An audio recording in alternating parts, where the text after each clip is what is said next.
नमस्कार दोस्तों, स्वागत है आपका हिंदी नॉलेज शो में। तो दोस्तों, ये बात तो आप सभी लोग जानते हैं कि आज भारत तेल को लेकर दूसरे देशों पर बहुत निर्भर है, खासकर कि अरब देशों पर। और तेल का इस्तेमाल कहाँ होता है? हमारे कारों में, हमारी बाइक्स में, हमारे यहाँ पर जो ट्रक हैं। एक तरीके से पूरा ट्रांसपोर्ट सिस्टम ही तेल पर निर्भर है। लेकिन भविष्य में हम ये भी जानते हैं कि आने वाले 10 सालों के बाद ये सब कुछ खत्म होना शुरू हो जाएगा। हर एक चीज, चाहे आपकी मोटरसाइकिल हो, कार हो, ट्रक हो, सब कुछ चलेंगे बिजली पर। अब आपके मन में आया होगा कि ठीक ही तो है, इसके बाद भारत किसी पर निर्भर ही नहीं रहेगा।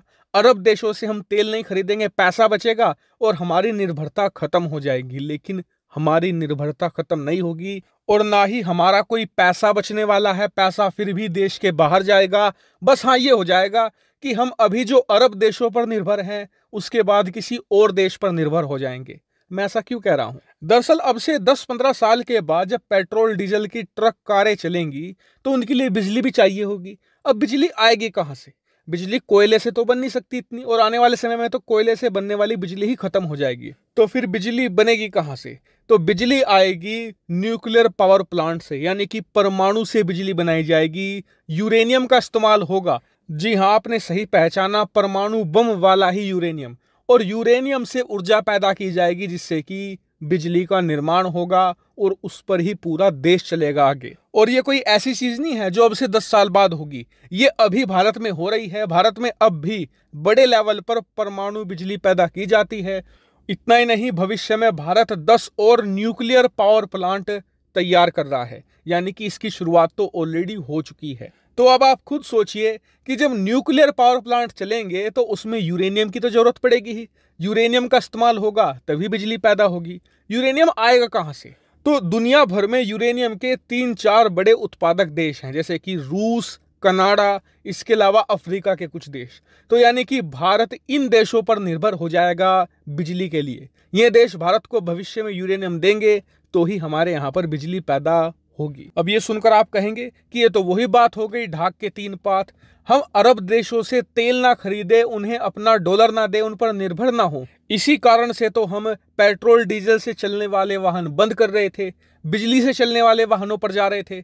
लेकिन अब हम बिजली के लिए दूसरे देशों पर निर्भर हो जाएंगे तो इसका फायदा क्या? अगर आप ये सोच रहे हैं तो आप अकेले नहीं हैं, क्योंकि सरकार भी इसी सवाल का तोड़ ढूंढने में लगी हुई थी पिछले कुछ सालों में, और आज इसका तोड़ हमें मिल गया है। बहुत बड़ी खुशखबरी आई है। दरअसल आप अपनी स्क्रीन पर देखिए, राजस्थान के अंदर अब से 2 दिन पहले यूरेनियम के बहुत ज्यादा बड़े भंडार मिले हैं। कितने बड़े भंडार? करीबन 12 मिलियन टन। और कहा जा रहा है कि ये अभी शुरुआती रुझान है।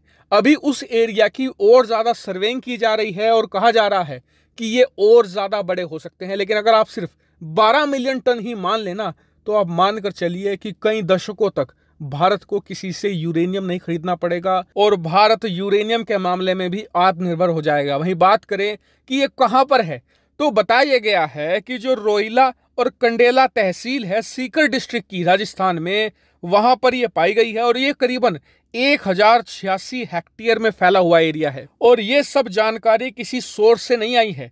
जो सुबोध अग्रवाल जी हैं, जो राजस्थान के एडिशनल चीफ सेक्रेटरी हैं माइन एंड पेट्रोलियम के, उन्होंने ये खुद ऑफिशियल जानकारी डाटा के साथ उपलब्ध करवाई है, जिससे कि ये कंफर्म हो गया है कि वाकई में ही इस एरिया में यूरेनियम है। और आपको बता दूं कि इस सब की यहाँ पर सुराग हमें 2018 में ही मिल गए थे। वो कैसे? दरअसल 2018 का आप आर्टिकल देखिए, जिसमें साफ बताया गया है कि राजस्थान के अलग अलग इलाकों के जो पानी पीने के कुएं हैं ना, वहां पर पानी में बहुत ही कम मात्रा में यूरेनियम पाया गया है। कई इलाकों में बहुत ही ज्यादा क्वांटिटी में था, और इसीलिए वहां पर वार्निंग भी जारी की गई थी कि किस इलाके में कितना गहरा कुआं होना चाहिए, और लगातार पानी की जांच भी की गई थी ताकि लोगों को कोई नुकसान ना पहुंचे।